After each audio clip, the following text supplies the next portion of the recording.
Perkenalkan, nama saya Franska Ferdinand Pambulu dengan NIM 22024060. Saya kali ini akan melanjutkan presentasi dari materi sebelumnya di mata kuliah Artificial Intelligence atau kecerdasan buatan dengan dosen pengampu Mr. Christopher Simanjuntak. Baiklah, kita akan memulaikan dengan awalan adalah gambaran diagram pengambilan keputusan. Ada reality di sini dengan intelligent phase dan design phase dan choice phase. Ini simplification atau asumsi. Ada intelligent phase, dia akan ke design phase, choice phase. Ada validasi of the model, verifikasi testing, propose solution, dan implementasi of solution. Dan jika dia sukses, dia akan tersenyum, dan jika dia gagal, dia akan sedih. Ada 3 fase dalam pengambilan keputusan.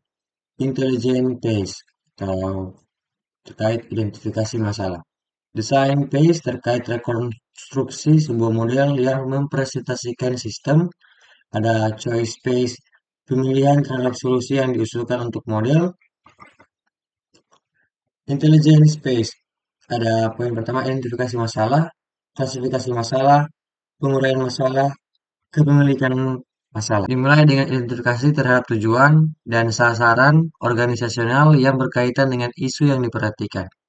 Pada fase ini, seseorang berusaha menentukan apakah ada suatu masalah, mengidentifikasi gejala-gejalanya, menentukan keluasannya, dan mendefinisikannya secara eksplisit. Bedakan antara masalah dengan gejala dari suatu masalah. Identifikasi masalah, menentukan apakah masalah benar-benar ada, di mana, dan seberapa signifikan dapat dilakukan setelah investigasi awal selesai dilakukan.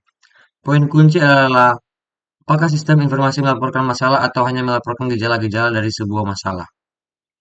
Kita juga mempunyai isu yang muncul dalam pengumpulan data dan estimasi data. Data pertama, data tidak tersedia. Kedua, pemerolehan data bisa jadi memerlukan biaya yang sangat besar. Ketiga, data mungkin tidak akurat atau tidak cukup tepat. Keempat, estimasi data sering subjektif. Kelima, data bisa jadi tidak aman. Keenam, data penting yang mempengaruhi hasil dapat bersifat kualitatif. Ketujuh, hasil akhir dapat terjadi lebih dari periode yang ditentukan. Dan terakhir, dia bisa diasumsikan data yang akan datang akan sama dengan data historis. Klasifikasi masalah, konseptualisasi terhadap suatu masalah dalam rangka menempatkannya dalam suatu kategori yang dapat didefinisikan. Mengarah pada suatu pendekatan solusi standar, pendekatan penting dalam mengklasifikasikan masalah-masalah sesuai tingkat strukturisasi pada masalah tersebut. Strukturisasi masalah keputusan dengan contoh Simon 1997. Masalah terprogram. Masalah-masalah yang terstruktur dengan baik yang berulang serta rutin, dan untuk masalah-masalah tersebut telah dikembangkan model-model standar. Dengan contoh, jadwal mingguan karyawan, determinasi bulanan arus kas, seleksi tingkat inventory untuk suatu sistem, suatu item spesifik di bawah permintaan konstan. Masalah tidak terprogram, masalah tidak terstruktur yang belum dikenal sebelumnya dan tidak terjadi lagi. Dengan contoh, menangani proyek penelitian dan pengembangan yang rumit, keputusan merger dan akuisisi, memilih suatu pekerjaan, mengevaluasi inisiatif e-commerce. Masalah dapat menjadi tidak terstruktur ketika pengetahuan atau informasi yang tersedia sangat minim atau tidak ada. Mengembangkan pengetahuan mengenai suatu masalah dapat menambah struktur para masalah tidak terstruktur atau semi terstruktur. Penguraian atau dekomposisi masalah. Masalah yang kompleks dapat dibagi menjadi banyak sub-masalah. Memecahkan sub-sub yang lebih sederhana dapat membantu memecahkan masalah yang kompleks. Dekomposisi memfasilitasi komunikasi antara para pengambil keputusan. Kepemilikan masalah. Menentukan kepemilikan masalah merupakan hal penting pada fase intelijensi. Sebuah masalah ada dalam sebuah organisasi hanya jika seseorang atau beberapa kelompok mengambil tanggung jawab untuk mengatasinya dan jika organisasi memiliki kemampuan untuk memecahkannya. Ketika pemilikan masalah tidak ditentukan, maka seseorang tidak melakukan tugasnya atau masalah akan diidentifikasi sebagai masalah orang lain. Oleh karena itu, penting bagi seseorang untuk secara sukarela memiliki atau menugaskannya kepada orang lain.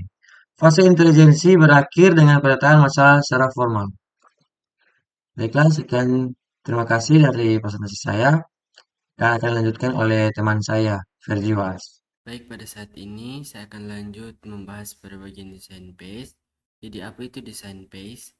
Desain phase adalah tahap kritis dalam proses pengambilan keputusan di mana tindakan yang mungkin dilakukan diidentifikasi, dikembangkan, dan dianalisis.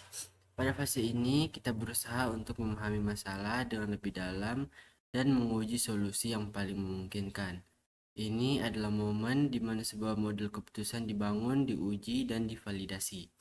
Model ini bisa berbentuk kuantitatif atau kualitatif, dan seringkali menggunakan pendekatan matematika.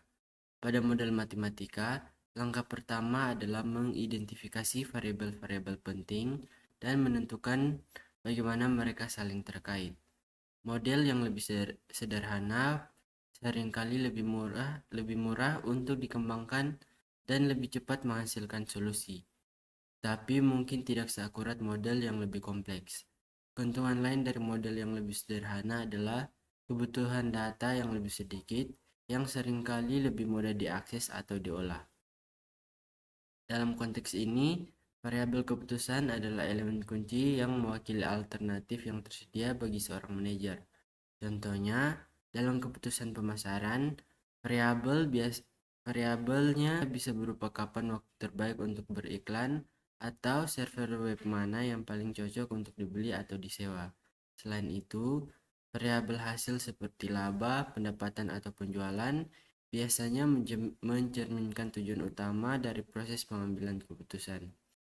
Namun, variabel lingkungan seperti krisis ekonomi adalah hal-hal yang tidak bisa dikontrol dan perlu dipertimbangkan dalam proses pemodelan, yang bertujuan untuk menghubungkan berbagai variabel tersebut secara matematis atau simbolis. Lanjut, kemudian memilih sebuah konsep pilihan. Jadi, prinsip pilihan adalah kriteria yang digunakan untuk menentukan apakah sebuah solusi dapat diterima atau tidak. Dalam model pengambilan keputusan, prinsip ini seringkali diwakili oleh variabel hasil. Proses memilih sebuah pilihan mencakup pembangunan tujuan, pengambilan keputusan, dan bagaimana tujuan tersebut diintegrasikan ke dalam model.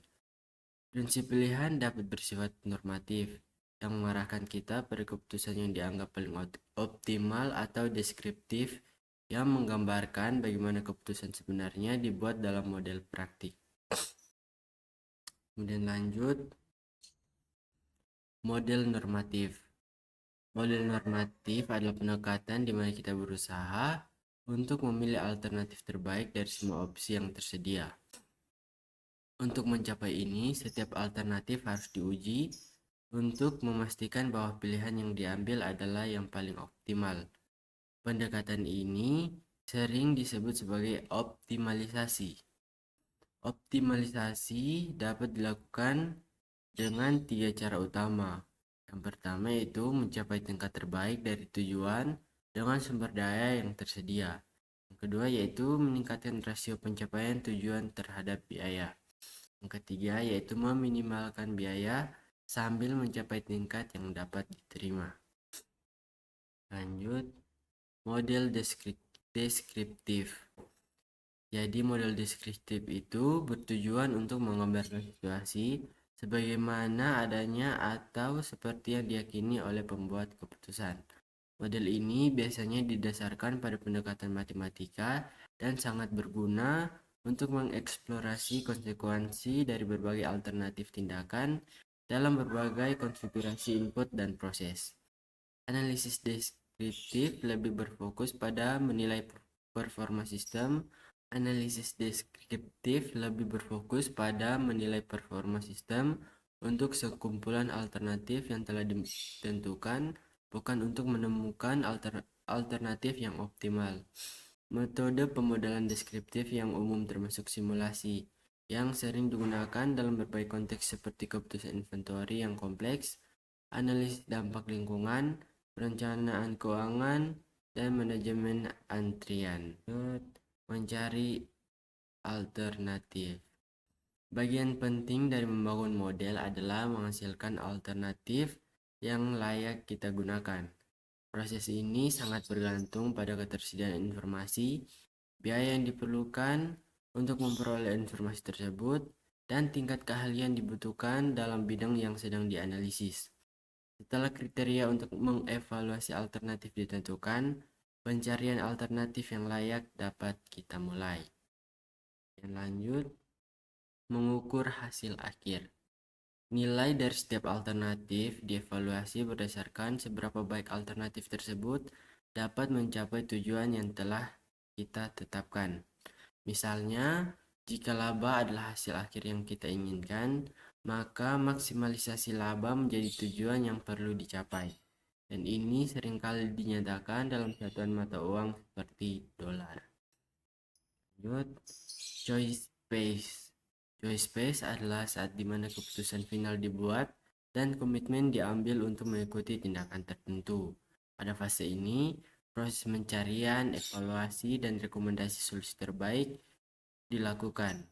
Solusi yang dihasilkan adalah sekumpulan nilai spesifik untuk variabel keputusan dalam alternatif yang telah dipilih. Pendekatan pencarian solusi bisa melibatkan teknik analitik, prosedur algoritmik, aturan heuristik, atau pencarian buta.